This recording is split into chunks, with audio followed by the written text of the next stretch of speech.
Capítulo 1. O Tratado dos Peixes. Toda história começa com um herói, disse o narrador, mas nem sempre esse herói sabe de sua real importância. Narai era um gato de rua, falante, como todos os animais dessa história, e pardo, como poucos outros serão, que vivia entre os becos da cidade de Palacita, eventualmente roubando uma comida ali e outra aqui, quando não conseguia algo de alguém. Infelizmente, nunca teve um dono.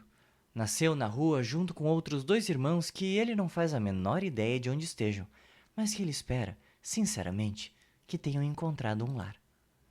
Nesse momento, Narai está fugindo de um cachorro que costuma persegui-lo com certa frequência, pois pertence ao dono da loja da esquina, a Peixaria Bonfim, da qual Narai costuma surrupiar um peixe ou outro de vez em quando.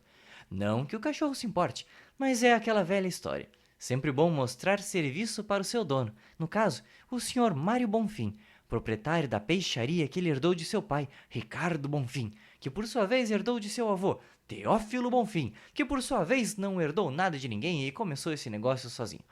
Teófilo sim era um homem bom e sempre alimentava os animais abandonados.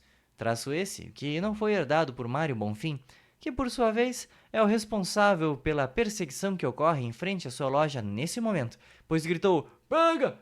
para seu cão quando viu que o gato havia lhe tomado um peixe. Você não aprende mesmo, Disse o cachorro, enquanto desviava de um hidrante, fazendo uma curva fechadíssima à esquerda, surpreendendo Narai enquanto este saltava por sobre uma caixa de maçãs para pegar impulso. Asfrerar quais? Disse o gato, com certa dificuldade por causa do peixe em sua boca. O quê? Tira esse peixe da boca pra falar! Tenha um mínimo de educação! Ao ouvir esse apelo, Narai parou, tirou o peixe da boca e ficou esperando o cachorro se aproximar. Meu querido Arabás, disse ele. Aliás, Arabás é o nome do cachorro. Sejamos práticos hoje. Você me deixa levar este peixe e eu te economizo uma corrida. Arabás parou bruscamente para ouvir o gato falar com toda a tranquilidade do mundo. Pegou 2 pequenos caixotes e os posicionou, oferecendo assento para Narai. Se quiser se sentar, Disse o cão. Ah, claro. Vai ter chá também? Ironizou o gato. chá não, mas podemos conversar um pouco sobre algumas coisas. Narai estranhou a atitude de Arabás, mas, como sequer esperava que seu plano desse certo, foi no embalo para ver onde isso ia dar. Sou todo ouvidos, apontou, aguardando a resposta do cão. De fato, estou cansado de te perseguir. Suspirou Arabás. Até porque você nunca me alcança. Fico me perguntando o que o seu dono acha disso. Retrucou o gato. Ele valoriza o meu esforço, eu acho. Mas acredito que, com o tempo, ele vai querer me trocar por um cão um pouco mais violento. O coração de Narai disparou ao ouvir aquilo. Fugir do Arabás era fácil, mas fugir de outro cão, e ainda por cima o mais violento, talvez fosse um pouco mais complicado. Arabás continuou. Se nós pudéssemos criar algum tipo de esquema de auxílio mútuo... Esquema de auxílio mútuo? Perguntou o gato, mais para mostrar que estava acompanhando o raciocínio do que para perguntar alguma coisa mesmo. Sabe, o famoso eu te ajudo e você me ajuda. Afinal, é de vasto conhecimento de qualquer ser que deseja alguma coisa que uma linha reta é o mais fácil meio para se ir de um ponto a outro. Esse pensamento passou pela cabeça de Arabás quando disse sua última frase.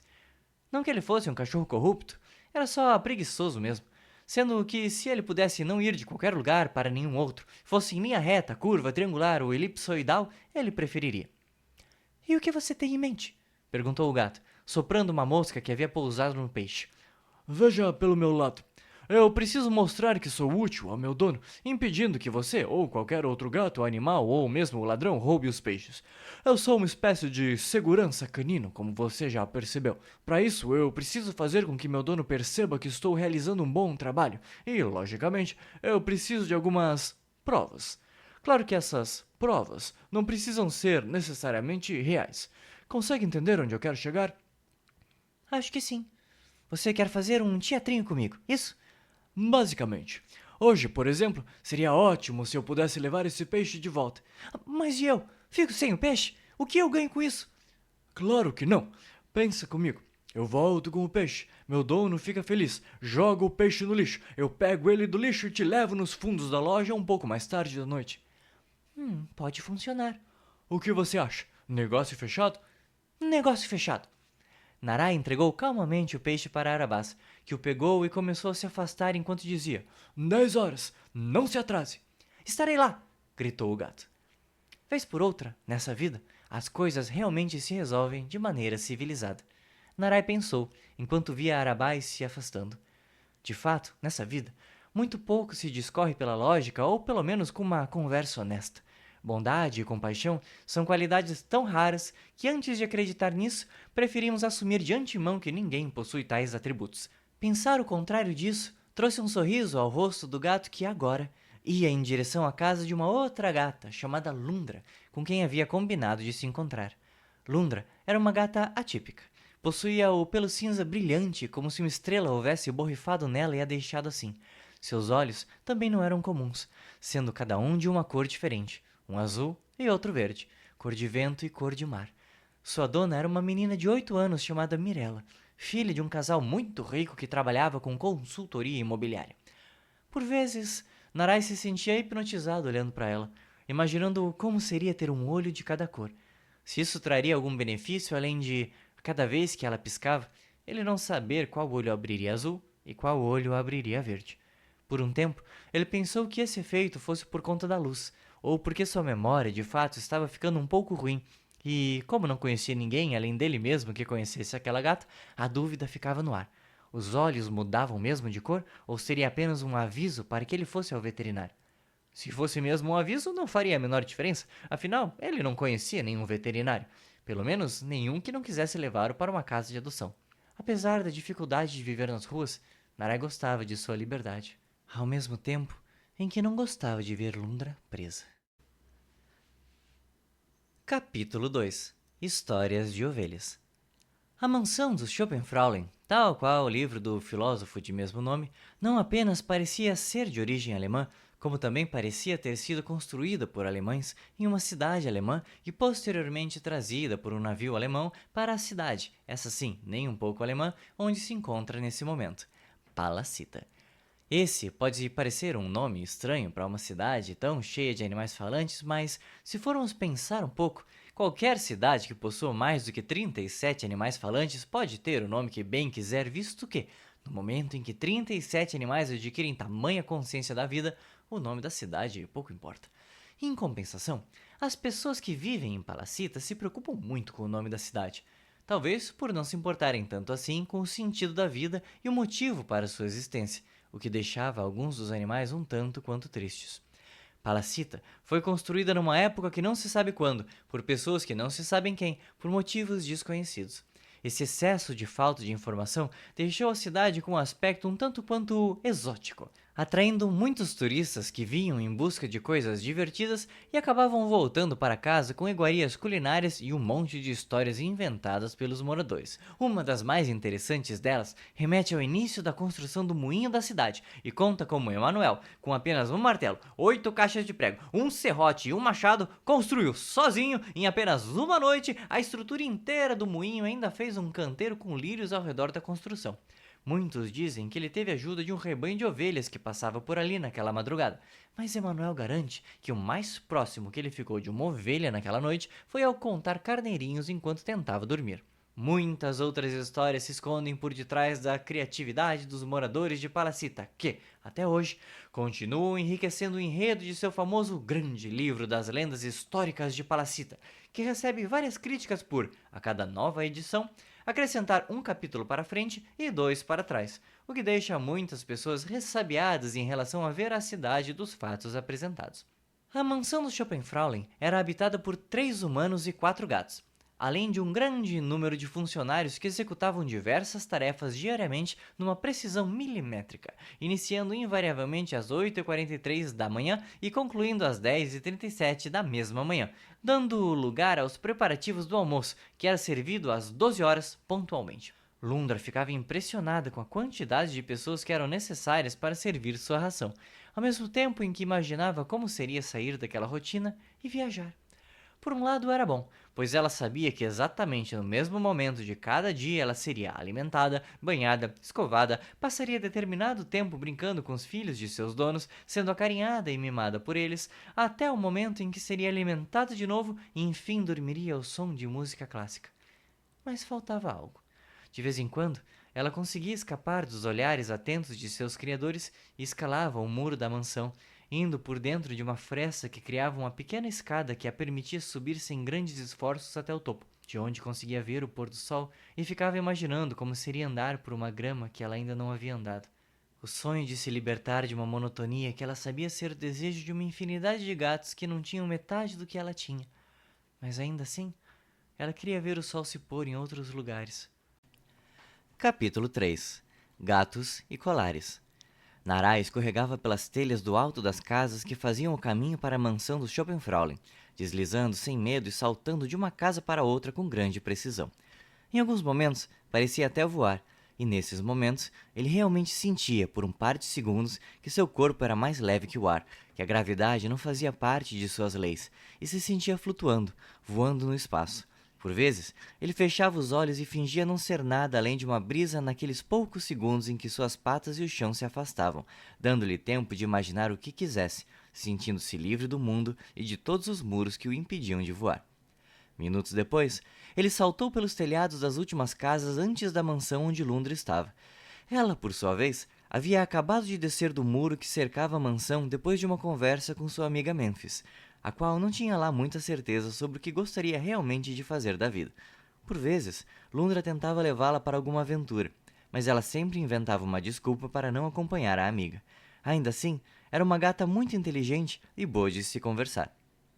Se gatos usassem óculos, provavelmente Memphis usaria óculos, mesmo que não precisasse, mais para demonstrar um ar de inteligência comum que se atribui às pessoas que usam óculos do que pela necessidade. Narai, como de costume, deu um leve chiado previamente combinado com Lundra, um chiado que originalmente era para parecer ser o canto de uma coruja, mas a falta de habilidade de Narai em reproduzir esse som o transformou num chiado de gato tentando imitar o canto de uma coruja. Memphis sempre ria quando ouvia esse som, e, como ela havia apostado que adivinharia que som era aquele, arriscou um palpite. Estática de televisão? Não, bem longe disso, respondeu Lundra, vendo uma leve expressão de decepção no rosto de sua amiga. Narai chiou novamente de cima do muro, aguardando uma resposta que logo veio. Só um segundo, sussurrou Lundra, alto o suficiente para que ele ouvisse. Preciso pegar uma coisa para você. Eu espero aqui, em cima do muro? Sim, já subo aí com você, disse ela, entrando dentro de sua casinha, onde havia escondido um pequeno presente que terminara de confeccionar naquela tarde. Era uma espécie de colar feito de sementes que ela mesma havia colhido no quintal. Ela colocou em volta de seu próprio pescoço e saiu de sua casinha, indo em direção ao muro, subindo rapidamente pela fresta dele em sua pequena escada improvisada, alcançando o ponto onde Narai estava. Chegando lá, ela não o viu, pois enquanto subia pela fresta do muro, ela não conseguia enxergá-lo e, chegando no topo, não o encontrou, sentindo-se sozinha por um segundo, até sentir o abraço vindo do lado contrário para o qual ele estava olhando, sendo surpreendida por ele. Os dois ficaram ali, abraçados por alguns segundos antes de se soltarem e dizerem as primeiras palavras daquela noite. Você está adiantado, disse Lundra. Eu estava indo agora receber a ração dos criadores. Você precisa ir antes que eles cheguem e te vejam aqui. Sem problemas, eu logo me vou. Só precisava aproveitar essa oportunidade para vir te dar um abraço. Ou você é muito romântico, ou é muito malandro. Ou talvez um pouco dos dois, o que não diminui a minha alegria em estar aqui contigo. E um sorrisinho brotou no canto da boca de Narai, seguido de uma risada quase imperceptível de Lundra. Você precisa ir logo, disse ela. Eu sei. Inclusive, me vou agora nesse instante. E, virando-se num salto, pulou para o galho de uma árvore que ficava próximo ao muro. Espera! Gritou Lundra, que ainda não havia entregue seu presente. Eu fiz isso para você. Narai saltou de volta para junto dela, que colocou o colar em seu pescoço, dizendo: para te proteger quando não estiver por perto. Afinal, eu sou bem mais forte que você. Não é não, mas eu vou fingir que é para poder levar o colar comigo, brincou ele. Agora vai, antes que alguém te veja e eu de fato precise te proteger. Até logo então, disse ele, saltando novamente para o galho e sumindo por entre os prédios. Lundra ainda ficou alguns segundos olhando enquanto ele se afastava, pensando que logo mais chegaria a hora de ir junto com ele, quando pudesse realmente confiar naquele gato. Você ainda tem dúvidas, não é? Perguntou Memphis, quando Lundra desceu do muro pela mesma fresta que sempre usava. Algumas, mas eu sinto que não precisava delas. Ainda me parece que um grande evento está prestes a acontecer e depois dele tudo vai mudar. Por isso ainda não é o momento de ir, mas sinto que em breve. E é melhor você decidir logo se vai comigo ou não. O coração de Memphis acelerou por um segundo. Eu não sei, respondeu. Na hora você vai saber, disse Lundra, passando a pata pela cabeça da amiga. indo com ela para o ponto onde sempre esperaram a ração. Capítulo 4. Encontro auspicioso. Quase na hora, pensou Narai, deslizando novamente pelas calhas dos telhados. Pensamento curioso, analisemos. Ele não tem relógio. Fim da análise. Arabás já estava esperando pelo gato no local combinado, a parte de trás da peixaria Bonfim, cujo slogan era o criativo "Filho de peixe, Bonfim vende". Nunca funcionou. Nunca mudaram o slogan, que continua não funcionando até hoje, mas como ponto de encontro para animais falantes, funcionava. Narai escorregou pela lateral de uma parede, dando um salto final até o meio do lugar, a uns 2 metros de distância de Arabás. "Você está atrasado", disse o cão. "Eu não tenho relógio", respondeu o gato. "Nem eu", retrucou o cão. "Então como você sabe que eu estou atrasado?", perguntou o gato. "Pela posição da lua", mentiu o cão. "Lorota", percebeu o gato. "Verdade", admitiu o cão. "Meu peixe?", solicitou o gato. "Aqui", concluiu o cão, jogando uma espinha de peixe ruída aos pés de Narai, que se espantou ao perceber que aquele encontro não estava indo muito bem. Um outro cão, preto e um pouco menor que Arabás, surgiu por entre as sombras, seus olhos um pouco vermelhos, piscando excessivamente.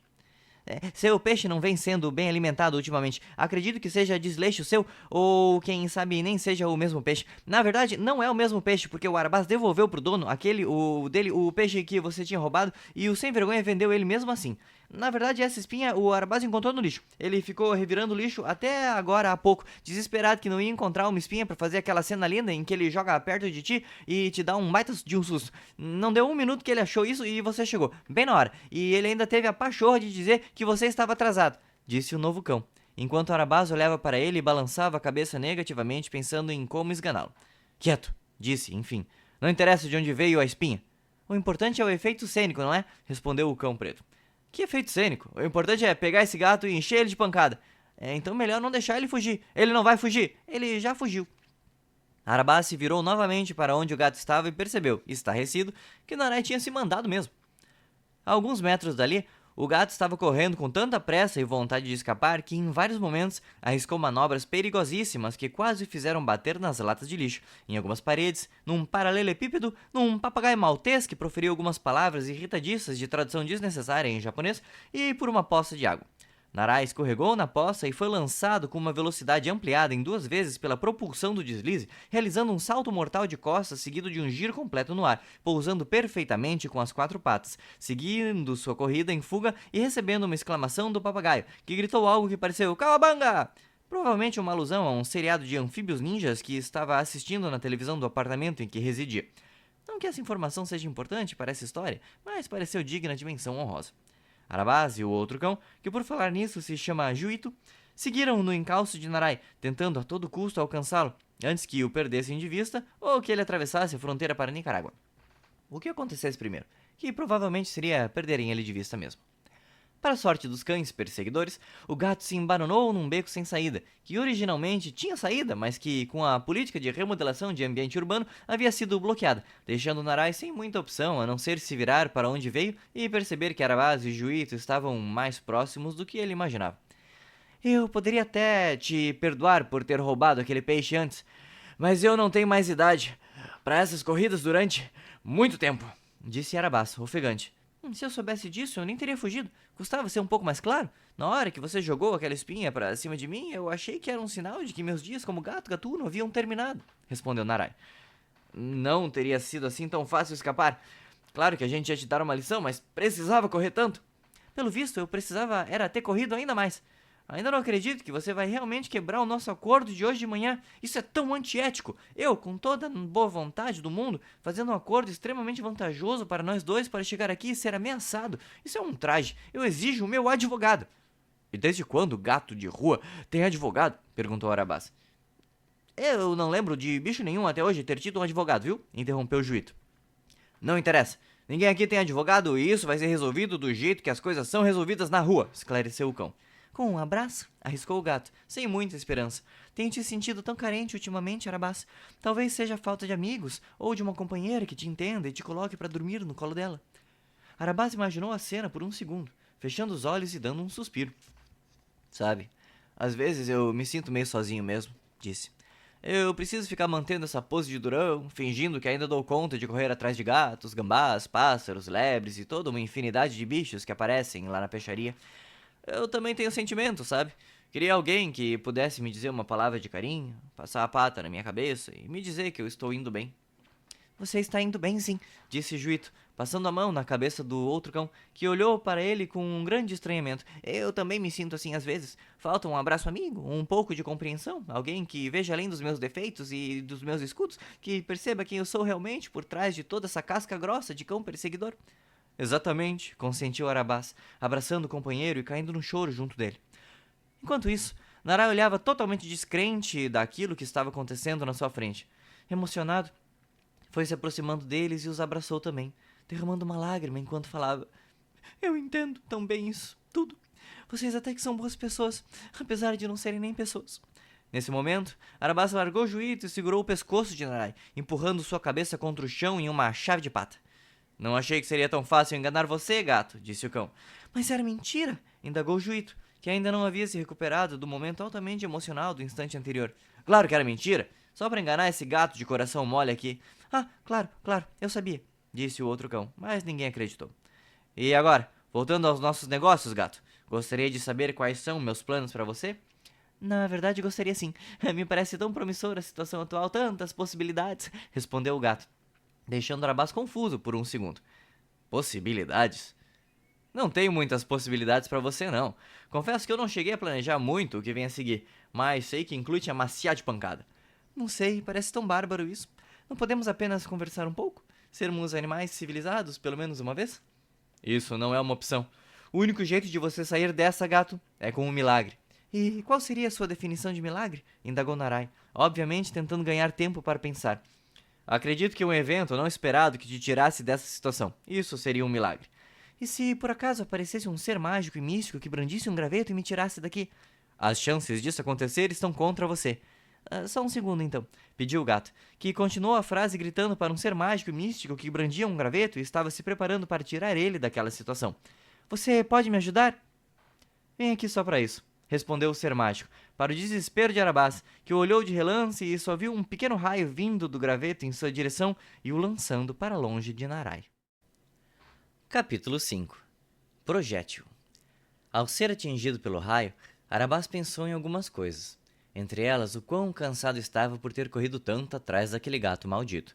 Pensou também numa cadela, que ele tinha achado muito intrigante no dia anterior.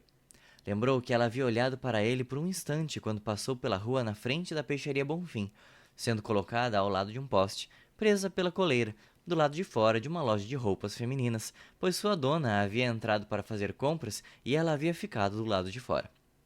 Arabás ficou olhando para ela que, depois de algum tempo, percebeu e retribuiu seu olhar. Os dois deram um pequeno sorriso tímido. Naquele momento, Arabás também estava preso pela coleira do lado da peixaria, pois era cedo da manhã e ela ainda estava fechada, mas se esqueceu disso e tentou ir em direção a ela, sendo impedido pela coleira em seu pescoço, que o segurou tão forte que o fez escorregar no chão. A cadela deu uma risada e o cão ficou em dúvida se havia agradado ela com seu tropeço ou se ela o achara um bobo. Ele se sentiu um pouco envergonhado e permaneceu parado por alguns instantes.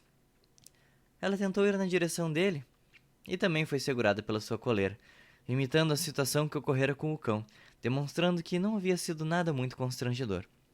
Nesse instante, a porta da loja de roupas femininas se abriu e a dona dela saiu de lá, desenrolando a coleira do poste e seguindo seu caminho, levando a cadela junto, que ainda fez um pequeno esforço para ir na direção de Arabás, mas fora puxado de volta por sua dona, que não entendeu o motivo daquela tentativa de mudar o caminho. Ele tentou outra vez forçar a coleira e se soltar, mas acabou escorregando novamente, vendo a cadela sorrir mais uma vez por causa disso, antes de dobrar a esquina e desaparecer. O raio que atingiu Arabás tinha essa propriedade. Ele trazia memórias boas que poderiam trazer algum significado para aqueles que fossem atingidos por ele. Quando acordou, horas depois, sem saber direito o que havia acontecido, o cão simplesmente levantou e saiu em busca da cadela que a coleira o havia impedido de alcançar. E, levasse o tempo que fosse, ele prometeu que a encontraria. Capítulo 6. Vejamos, gato. Deixe-me olhar bem para você, disse o ser mágico indo em direção a Narai e retirando uma listinha de sua bolsa. Gato, confere. Pardo, confere. Local, Confere. Horário. Estamos 1 hora adiantados, mas acredito que isso não queira dizer muita coisa. Ganhamos 1 hora a mais para descansar no meio do caminho até o Arquipélago de Pedra. Começamos bem essa jornada. Arquipélago de Pedra? Jornada? Do que você está falando? Perguntou o gato, passando a pata pelo pescoço para aliviar a tensão. Narai já estava extremamente aliviado por ter sido salvo, mas ainda assim muito confuso com tudo que estava acontecendo. Ele nunca vira um ser daqueles, e apesar de ter percebido que aquela criatura não era deste mundo, manteve a calma e continuou conversando como se fosse tudo muito normal, e que esse tipo de coisa acontecia constantemente com ele. Dali pra frente, esse tipo de coisa realmente aconteceria com frequência em sua vida, mas, naquele momento em específico, ele estava apenas fingindo.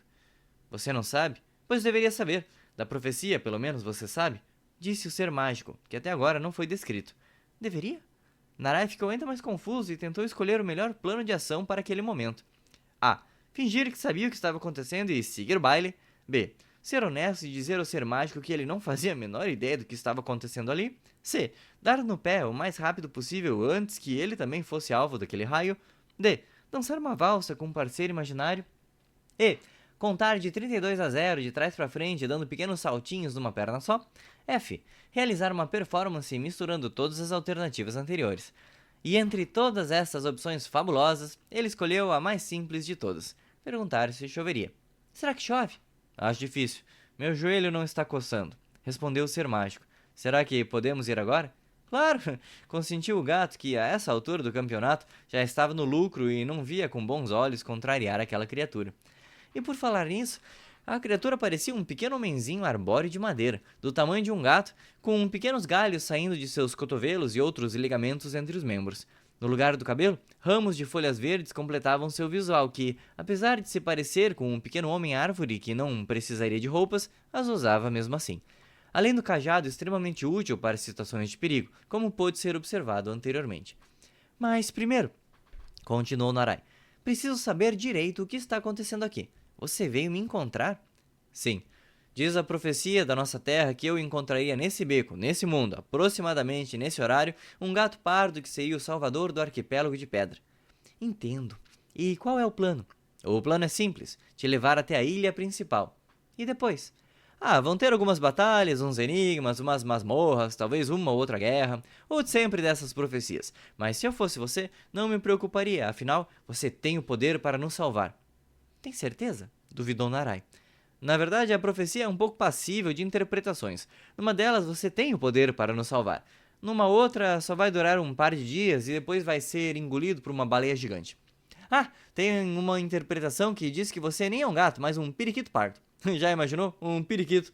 Não sei quem veio com essa, mas a criatura tem muita imaginação. Não consigo nem discordar do excesso de imaginação de tudo que eu ouvi hoje, mas preciso ser sincero. Não acredito que eu seja o gato certo. Na profecia diz que o gato certo não se sentiria digno da honra de ser o gato certo. E diz também que ele estaria segurando uma espinha de peixe. Que precisa essa profecia? Disse o gato, que acabara de perceber que ainda estava segurando a espinha de peixe que Arabás havia jogado aos seus pés. Que seja então. É muito longe esse lugar para onde vamos? Na verdade não. Conseguiremos chegar ao final do dia de amanhã se sairmos logo. E como é esse lugar?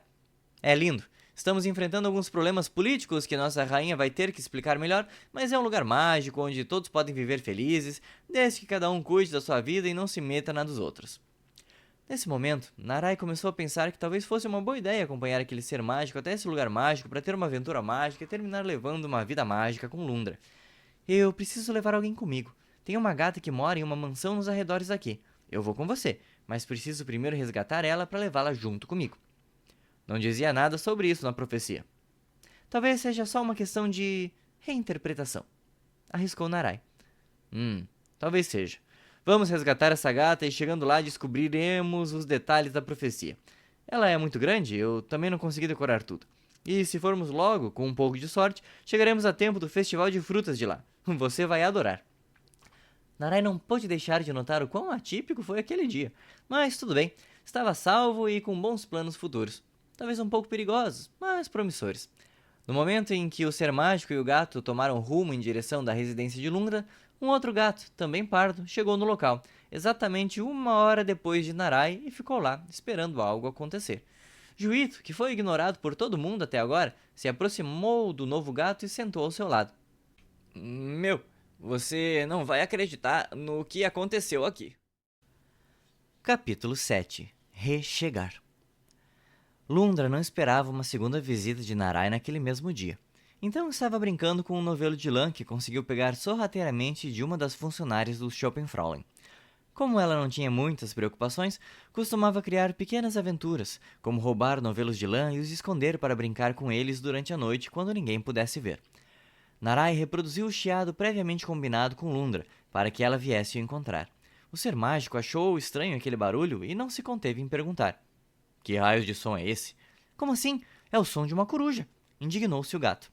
Isso é uma coruja? Não, nem de longe. Isso aqui é uma coruja, replicou o ser mágico, reproduzindo um som perfeito de uma coruja, alto o suficientemente para acordar quem não deveria. É o som de uma coruja! Gritou Memphis em sua casinha ao lado da casinha de Lundra, que respondeu: Sim, acertou! Espera, mas ele nunca acerta o som. Tem alguma coisa acontecendo.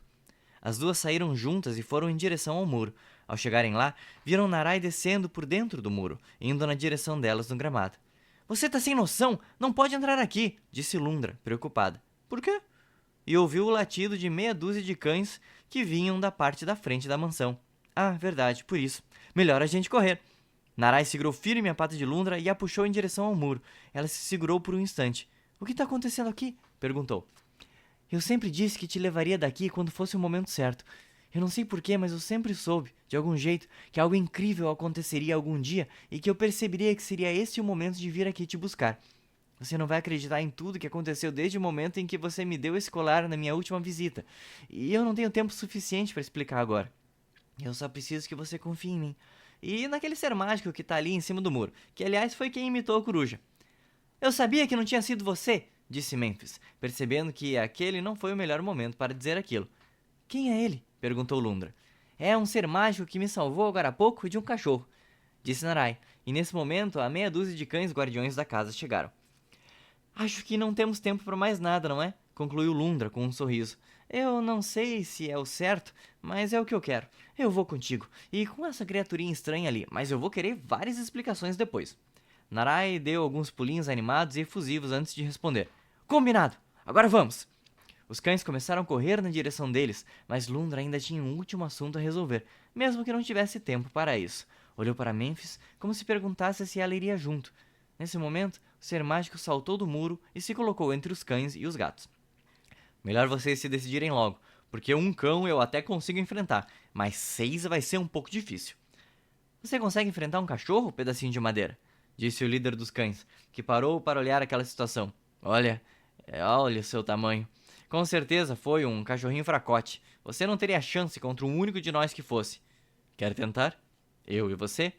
Isso é um desafio, Madeirinha? E eu não fui suficientemente claro? Você é grande porque te falta cérebro? Acho que alguém aqui vai se arrepender muito de saber falar hoje.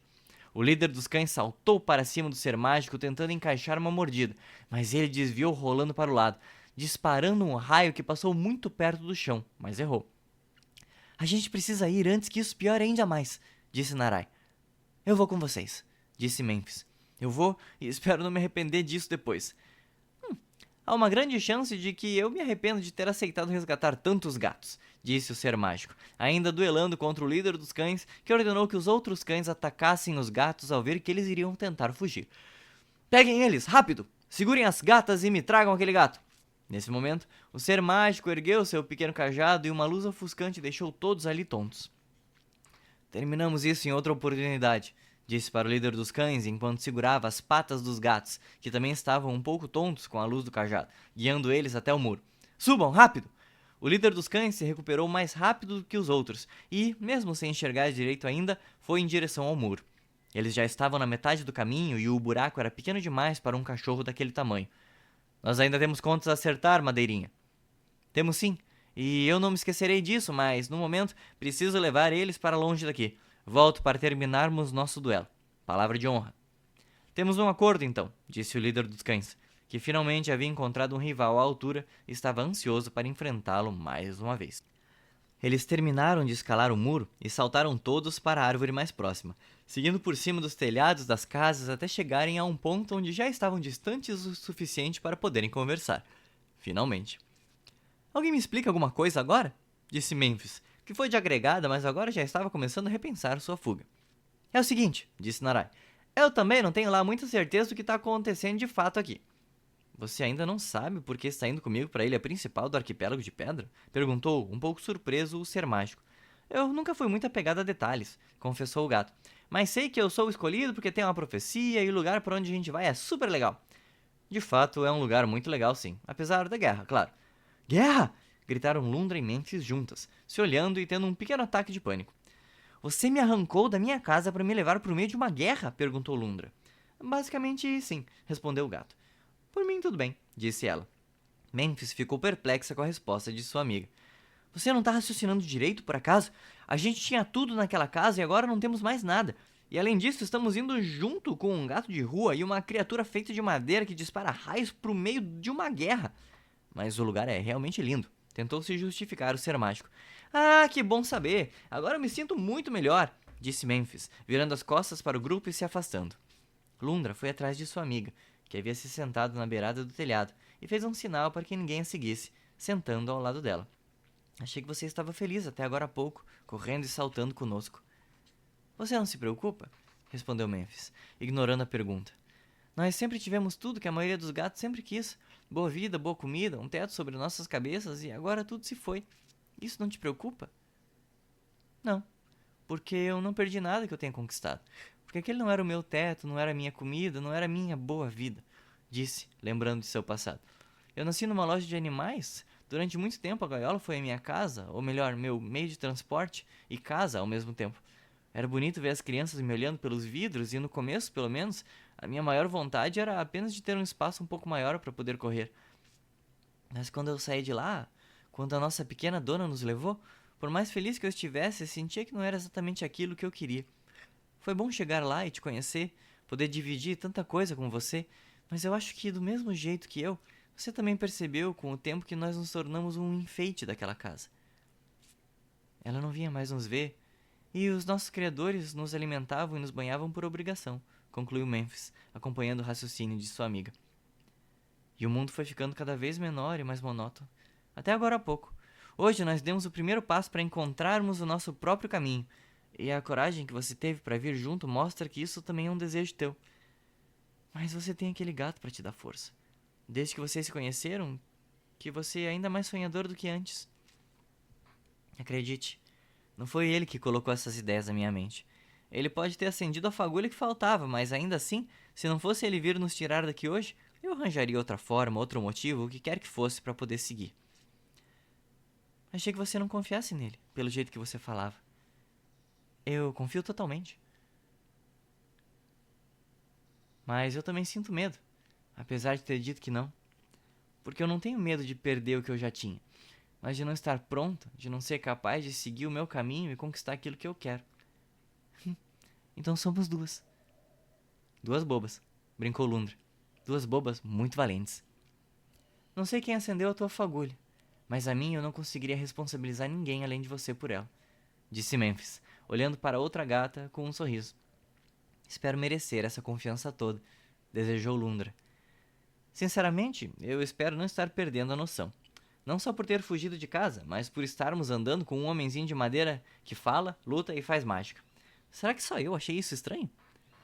Confesso que na correria eu não raciocinei muito bem no meio de toda a confusão que se armou, mas ninguém até agora disse o nome dele. Ninguém nos apresentou. Isso não pode ficar assim, disse Lundra, rindo com sua amiga. Vamos lá resolver isso então. Eu preciso, pelo menos, saber por quem gritar nos momentos de perigo. Não seja por isso. Na dúvida, grita por mim. Mas, por hora, vamos resolver a questão das apresentações. Lundra e Memphis se viraram novamente para Narai e o ser mágico e perceberam que eles estavam jogando pedra, papel e tesoura como se aquilo valesse a vida deles. Pedra, papel e tesoura! Gritavam juntos. Tesoura, ganhei! Gritavam separados, de acordo com o resultado. O ser mágico estava com um pouco mais de sorte que Narai nesse jogo e já acumulava uma vantagem de 5 vitórias sobre o gato. Com licença, companheiros de fuga, interviu Lundra, sem ser ouvido. Pedra, papel e tesoura! Gritaram novamente. Papel, ganhei! Gritou Narai, que havia diminuído a vantagem de seu oponente para 4 vitórias. Narai! Tentou chamar novamente. Acho que eles estão hipnotizados, sugeriu Memphis ao ouvir eles gritarem outra vez: pedra, papel e tesoura! Pedra, ganhei! Quem sabe vir junto não tenha sido uma ideia tão boa assim, disse Lundra, olhando um pouco preocupada para sua amiga enquanto ouviam-se repetir: pedra, papel e tesoura! Papel, ganhei! E urrou Narai, que agora estava um pouco mais próximo de empatar o jogo. Naquele momento, Lundra e Memphis se olharam e caíram na gargalhada, rindo da situação em que tinham se metido, mas felizes por estarem juntas. Poderia ser pior. Pensaram ao mesmo tempo, apesar de uma não saber que a outra havia pensado exatamente a mesma coisa. A definição de pior é bem relativa.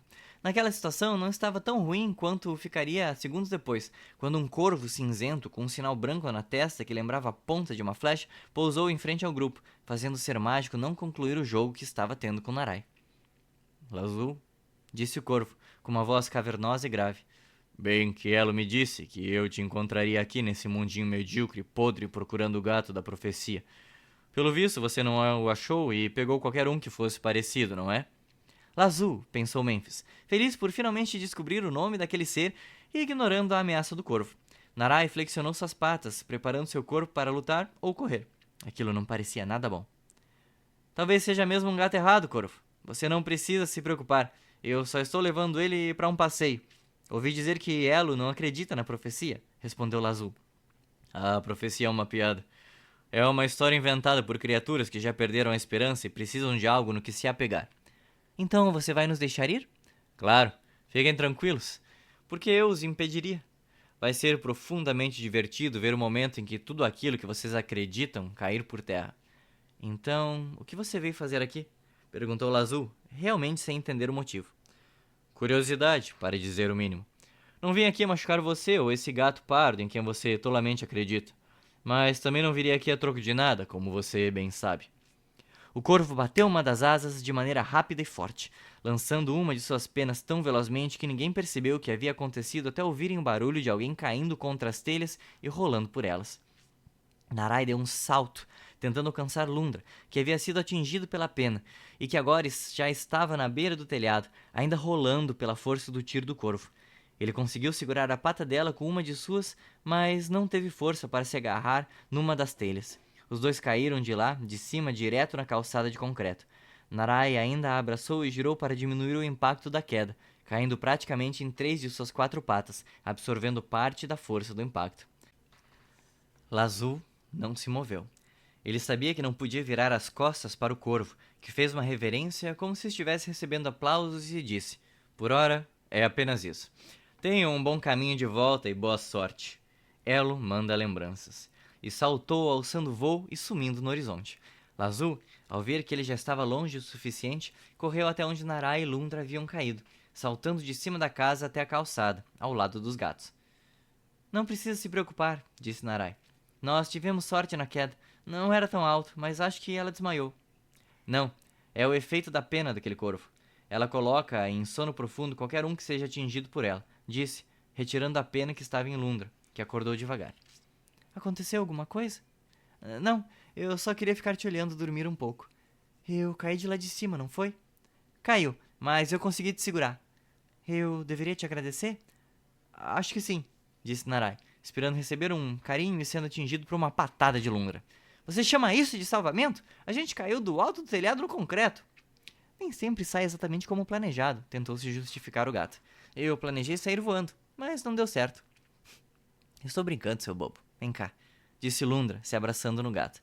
Enquanto isso, Memphis continuava no topo da casa, tremendo, tentando digerir tudo o que havia acontecido e pensando em quem seria essa criatura que o corvo nomeara tantas vezes de Elo. Capítulo 8 Salão de Jogos. Elo aguardava o retorno do corvo no salão do trono de um alto castelo onde jogava ping-pong consigo mesmo, rebatendo a bola de um lado para o outro, saltando para continuar o jogo contra si numa velocidade inacreditável. Elo era uma ave mágica, cor azul turquesa, com um porte austero e contemplativo. Pelo menos quando não estava jogando ping-pong, pois nesses momentos ele parecia mais um risco azul indo de uma extremidade à outra da mesa. Com licença, trago notícias, disse o corvo, adentrando pela janela e pousando a alguns metros dele. Encontrei Lazul e os gatos que o acompanham. Gatos? Questionou ela. sem parar de jogar, aumentando a velocidade dos golpes. No plural, mais de um gato? Sim, gatos no plural, respondeu, tentando acompanhar com os olhos os movimentos do pássaro, mas ficando tonto depois de alguns segundos. Devo supor que seja o início de um pequeno exército? Perguntou ela. Pode supor que são uns bichinhos meio esquisitos. Reunidos aleatoriamente mesmo. São duas gatas além do gato. Não chamaria isso de pequeno exército. No máximo de grupinho descolado. Pois não me parece que tenham grandes habilidades. Atingi uma delas com uma de minhas penas e, apesar de um ato heróico do gato se lançando para salvá-la, não vi nada demais neles. Pelo menos nada do que havia nos dizeres da profecia. Alguma chance de Lazu ter se confundido? Ele sempre teve a cabeça nas nuvens? Conjecturou Elo. Grandes chances dele ter se confundido, sim. Ou simplesmente não ter encontrado exatamente o que estava escrito e substituído por algo similar. Refletiu o corvo. Muitas possibilidades de interpretações nessa profecia. Quem escreveu ela deveria ter pensado nisso, ou ter sido pelo menos um pouco mais específico, refletiu Elo.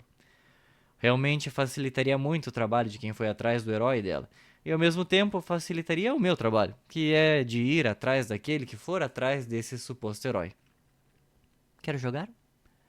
Não quero interromper a atual partida. Não seja por isso. É o último ponto, disse o pássaro, dando um corte diagonal na mesa sem se deslocar para o outro lado para receber a bolinha. Pronto, ganhei e perdi. O corvo se aproximou da mesa e pegou a raquete que estava sobre ela. O de sempre, disse, preparando-se para sacar. Claro, respondeu ela. E eles jogaram por um único ponto, como se fossem dois raios rebatendo as jogadas, uma faísca azul e um borrão escuro, disputando ping-pong. Capítulo 9. Quedas d'água, frio e nos perdemos. Lazu levou os gatos até uma cascata afastada da cidade, onde ele acreditava ser a entrada para o dispositivo que os levaria até a Ilha de Pedra. Como assim você acredita que a entrada é por aqui? Perguntou Narai, desacreditando no que ouviu. Não foi por aqui que você veio? Na verdade, a minha memória visual é um pouco ruim e eu não venho muito para os lados de Palacita, respondeu Lazu. Mas o mínimo que você podia ter feito era trazer um mapa. Na verdade, eu trouxe um mapa. E cadê? Não sei se eu comentei que a minha memória não é muito boa, comentei? As duas gatas se olharam, achando graça daquilo, mas também um pouco preocupadas com a situação. Lundra interviu na discussão dos dois. Como fazemos para ter certeza de que essa é a cascata? Ah, é bem fácil. A gente se joga de cabeça nela e se atravessarmos, então é aqui. A resposta de Lazu foi seguida de um segundo de silêncio, enquanto todos tentavam refletir sobre o que ele havia dito. Nota-se o nível de segurança praticamente nulo dessa ideia, recomeçou Narai. Quem sabe a gente não sai por aí se jogando de cabeça em qualquer pedregulho que pareça uma porta para ver o que acontece. Melhor não. Pedregulhos não costumam ser usados como passagens, só cascatas mesmo. Então estamos em um dilema, continuou Narai. Que tal você ir na frente para ver se é mesmo aqui? Eu posso ir, sem problemas. Só que no momento em que eu passar pela entrada, não conseguirei mais falar com vocês. Então, se for aqui, vocês vão ter que me seguir sem saber se eu atravessei um portal por detrás das águas dessa cachoeira ou se eu bati a cabeça e fui levado pelo rio. Tem dias que me dá a sensação de que eu não deveria nem ter levantado da cama, refletiu Narai. Mas vamos lá, saltamos todos juntos. Lundra, você puxa Memphis logo depois que eu e ele saltarmos. Combinado, respondeu Lundra. Combinado nada, interviu Memphis, que ainda não estava muito seguro em relação àquele plano. Lazu saltou. Narai o seguiu depois de dar uma piscada para Lundra, que segurou a pata de sua amiga e saltou logo em seguida. Memphis ainda teve tempo de gritar, eu não quero durante o salto. Por conta disso, acabou engolindo um pouco de água e provavelmente uma alga desgarrada. Viram? Nem foi tão difícil, disse Lazu, virando para ver se todos estavam bem. E até estavam, mas todos ensopados. Acho que lavei até minha alma nesse salto, disse Narai. Acho que deixei a minha no caminho, continuou Memphis. Acho que eu quero ir de novo, concluiu Lundra, com um sorriso estranhamente gigantesco no rosto. Todos olharam para ela e começaram a rir. Depois de terem passado por tantos momentos difíceis, fugindo de todo mundo, lutando para poder seguir, finalmente puderam parar por um segundo para rir de um momento bobo. Afinal, enquanto for possível rir, o mundo estará a salvo. Vejam, disse Lazu. Esse é o portal que faz a ligação entre Palacita e a ilha principal do arquipélago de Pedra. O portal era um círculo azul, cheio de linhas mágicas e símbolos antigos que não significavam nada, mas que eram muito bonitos. Eles se posicionaram dentro do círculo e Lazu cravou seu cajado no centro dele, proferindo as palavras mágicas de ativação do portal. Já tirei a vela. No mesmo instante, eles foram sugados pelo círculo, que se abriu naquele momento, fazendo-os deslizar por um gigantesco escorregador cuja velocidade foi aumentando insanamente até o fim dele, onde foram lançados no ar em direção a um outro círculo azul que parecia flutuar. Ao cruzá-lo, todos fecharam os olhos e, quando abriram, estavam no meio de um salão enorme, onde bandejas com frutas eram levadas de um lado a outro por todos os tipos de animais possíveis. Nará e Lundra se olharam, um segurando a pata do outro. Finalmente, haviam chegado.